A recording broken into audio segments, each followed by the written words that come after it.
Mom said. This vacation is only for family, without you. So I laughed and said okay. A month later, when they had a problem and came to beg me, I laughed, and then, this vacation is just for the family, without you. I laughed. Not even out of anger, just out of pure amusement. Got it, Mom, have fun. She didn't blink. Didn't hesitate. Just looked at me as if I were a stranger who happened to sit at her table. I used to be close to my family.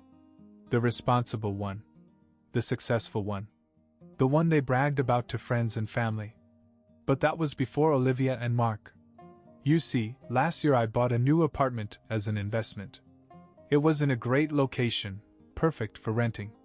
About the same time, my sister Olivia and her husband Mark got into financial trouble. My parents were worried, Olivia was stressed, and the blame game was relentless. They have a child, Kelvin. Just let them stay a while, my mother pleaded. Family helps family. So I did. I let them stay there for free, no rent, no bills, nothing. Just until they got back on their feet. 3 months. That was the deal. 3 months went by, then 4, then 5. Every time I brought it up, they had an excuse. Mark was still looking for steady work. Daycare was expensive. They just needed more time. By the 6th month, I had had enough. I told them it was time to leave. I gave them 2 more weeks to find something else. When that time was up, I told them I was going to change the locks. That's when all hell broke loose. Mom called me selfish. My dad said I was acting like a heartless landlord. Olivia cried. Mark acted like I was throwing my own nephew out on the street. Suddenly, I wasn't the generous brother who gave them half a year of free housing. I was the bad guy who said enough is enough. After that, I became an outsider. Family group chats went silent when I messaged. I wasn't invited to Sunday dinners. And when they planned a big family vacation, they didn't even pretend to include me. Mom looked me right in the eye and said, "This vacation is just for the family, without you." That's when I realized I was no longer part of their family. So they left. And I moved on with my life. Then, exactly a month later, my phone rang. First my mom. Then my dad. Then Olivia. Over and over, back to back. I ignored the first few calls, thinking it was a mistake. Then I saw a text message from Olivia. "Kelvin, please pick up. We need your help." I stared at the screen, debating whether to answer. Before I could decide, there was a knock on my door. When I opened it, my father was standing there, looking more exhausted than I'd ever seen him. His face was pale, his shirt rumpled. Mom was behind him, clutching her purse like it was the only thing keeping her upright. Olivia stood off to the side, holding her son close. She looked as if she hadn't slept in days. Dad exhaled sharply. "Kelvin, we need your help." I let out a short laugh and shook my head. "Of course you do." And that was only the beginning. I didn't step aside. I just stood there, watching them shift uncomfortably on my doorstep. A month ago, I wasn't family enough to go on vacation with them. Now they were on my doorstep, looking like they had seen a ghost. "What happened?" I asked, arms crossed. Mom opened her mouth, but Olivia beat her to it. "We lost everything." I raised an eyebrow. "Everything?" Dad sighed. "There was a fire." That got my attention. Turns out, while they were on vacation, a faulty cable in Olivia and Mark's rental house sparked a fire. The whole place went up in flames. They weren't home at the time, but when they returned, there was nothing left. Clothes, furniture, passports gone. To make matters worse, their renter's insurance had expired the month before, and they never renewed it. "So," I said slowly, "you're homeless?" Dad winced, but Olivia nodded. "We've been staying in a motel, but it's too expensive. We need a place. Just for a little while." I almost laughed again. I mean, the irony was unbelievable. A few weeks ago, I wasn't even good enough to be invited to dinner. Now they wanted a roof over their heads. Mark wasn't here, I realized. "Where's your husband?" I asked Olivia. Her face darkened. Gone. He left. I blinked. What do you mean, left? After the fire, he couldn't take it. He said he needed space. He packed a bag and took off. I haven't heard from him in a week. Okay, I wasn't expecting that. I looked at my parents. And your house? Mom's face tightened. The basement flooded while we were away. A pipe burst. We came home to water everywhere, mold damage. The insurance is taking weeks to process. We can't live there now. Jesus. A fire, a flood, and a missing husband? It was starting to sound biblical. Dad sighed. Kelvin, we have nowhere else to go. I leaned against the doorframe. A month ago, I wouldn't have even considered it. But looking at them now, tired, desperate, I felt something I hadn't felt in a long time. Power. For once, I was the one holding the cards. I let them stand there for a long moment before I finally spoke. All right. You can stay. Mom exhaled in relief. Olivia looked like she was going to cry. But, I continued, there are rules. Their faces fell. You get 1 month. No more extensions. And you follow my house rules. Don't like them? Find somewhere else. They all nodded, too exhausted to argue. I stepped aside. Welcome home. As they walked in, I had no idea that this was only the beginning of the chaos. At first, they were on their best behavior. Quiet. Polite. Almost too grateful. Olivia kept saying, Thank you, Kelvin, I swear, just 1 month. Dad even tried to make small talk over coffee as if nothing had happened. But I knew better. The cracks started to show on the 3rd day. It was small things at first. Dirty dishes left in the sink. Olivia using my expensive shampoo like it was a free hotel sample. Mom rearranging my kitchen because she couldn't find anything.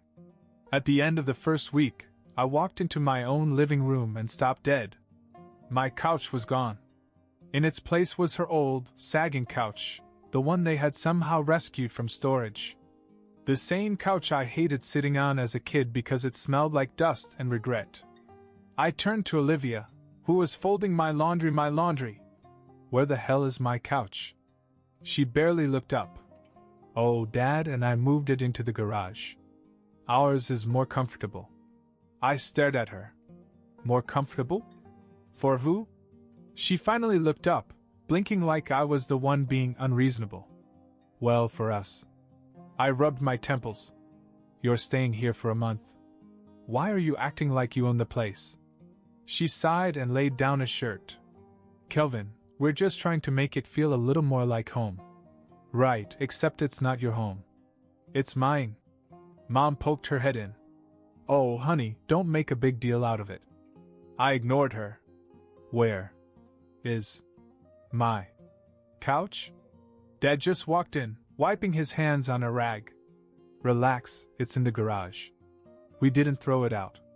I stormed into the garage, and sure enough, there was my couch, awkwardly shoved next to storage bins and a lawn mower.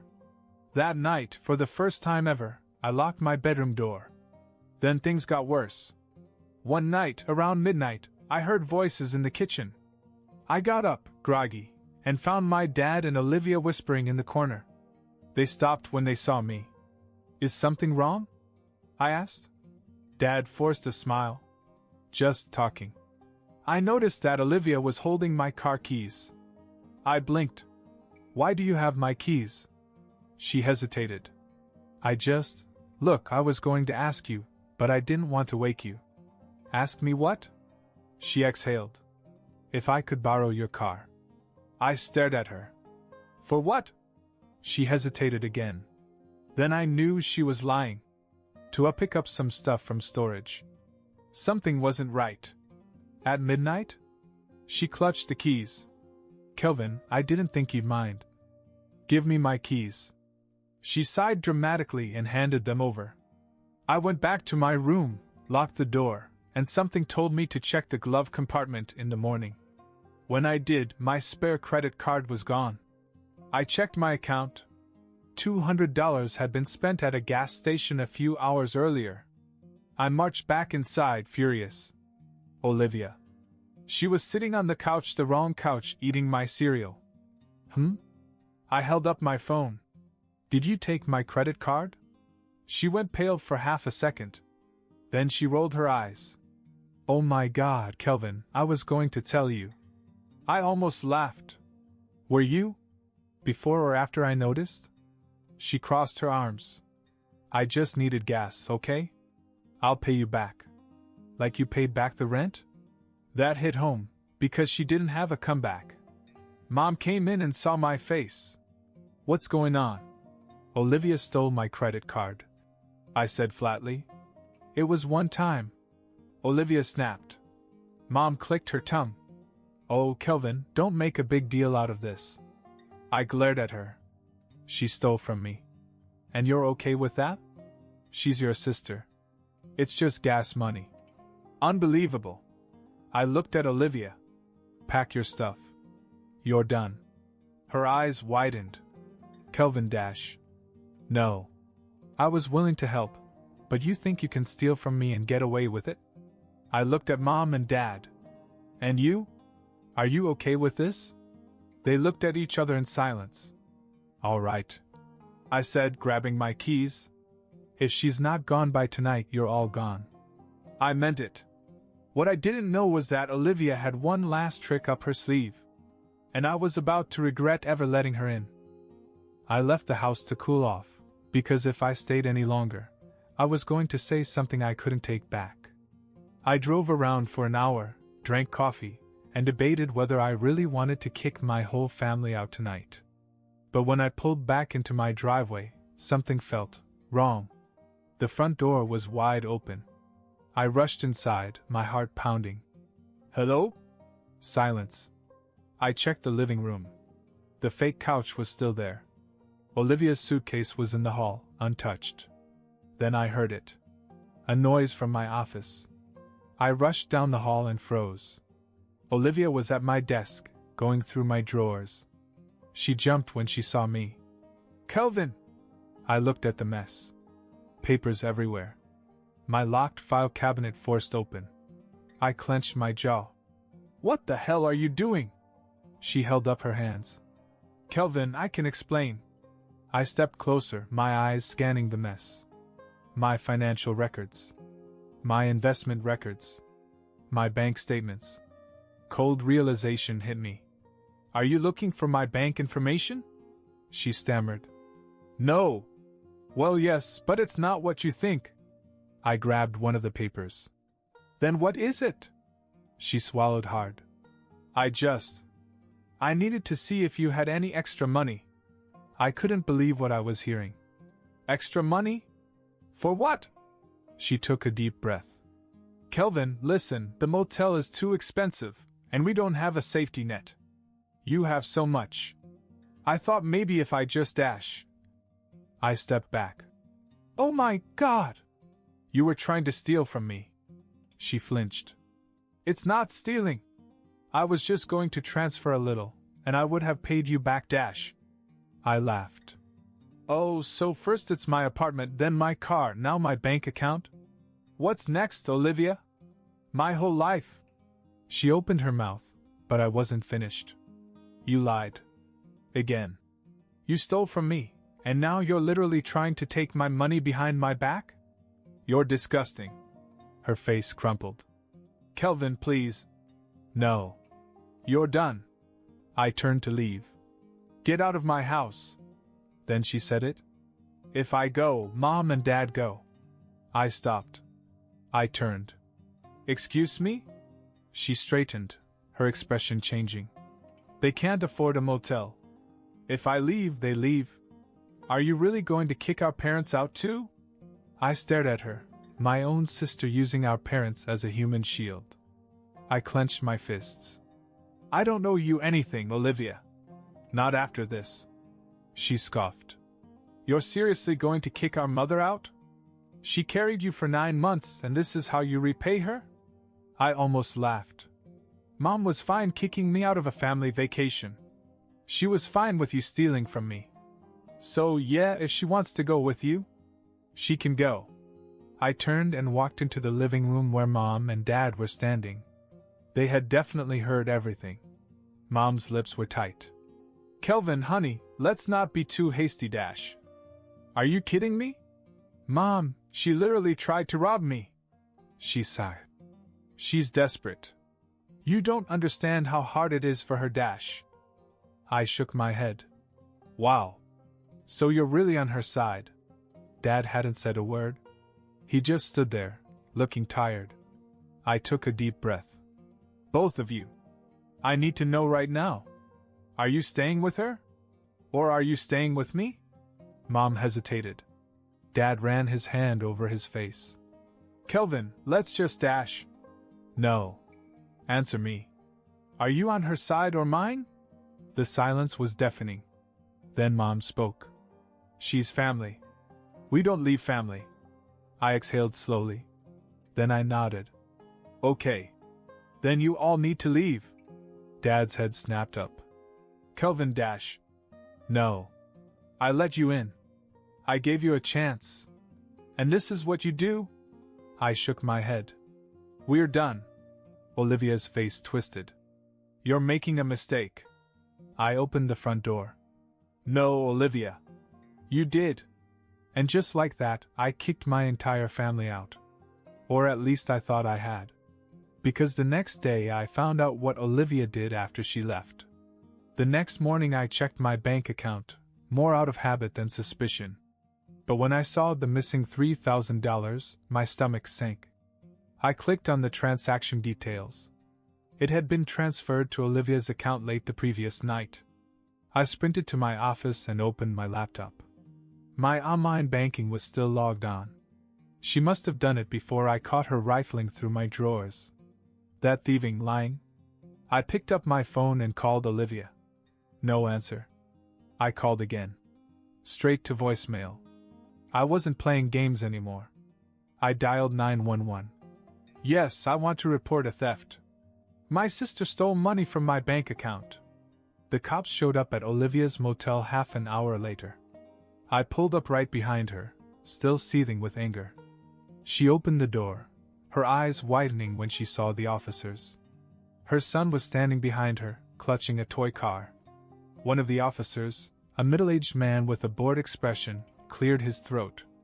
Ma'am, we have a report that you took money from your brother's account without permission. Olivia immediately turned on the waterworks. Oh my God, are you serious? She looked at me. Kelvin, what is wrong with you? I stepped forward. Don't even start. You literally stole from me. She scoffed. I didn't. I pulled out my phone and showed her the transaction. $3,000. Sent from my account to hers. I didn't send it. You do the math. An officer nodded. Ma'am, do you have anything to say about this? Olivia's face twisted. Then she let out a laugh. Oh, come on. It was a joke. I blinked. A joke? She crossed her arms. Yeah, I was going to send it back. I was just messing with him and he called the cops. I was so angry I could barely speak. That's your excuse? It was a joke? One of the cops turned to her. You realize this is a crime, right? She sighed dramatically. I've already literally sent him back. Check his account. I updated my banking application. Sure enough, the $3,000 was back. I clenched my jaw. That doesn't change the fact that she stole it in the first place. The cops exchanged glances. I looked at them, really looked at them, and a bad feeling crept up my spine. You're taking her to the station, right? The bored cop scratched his head. Look, man, she's a new mother. It was a stupid mistake. She gave it back. Let's not make this any bigger than it needs to be. My jaw almost dropped.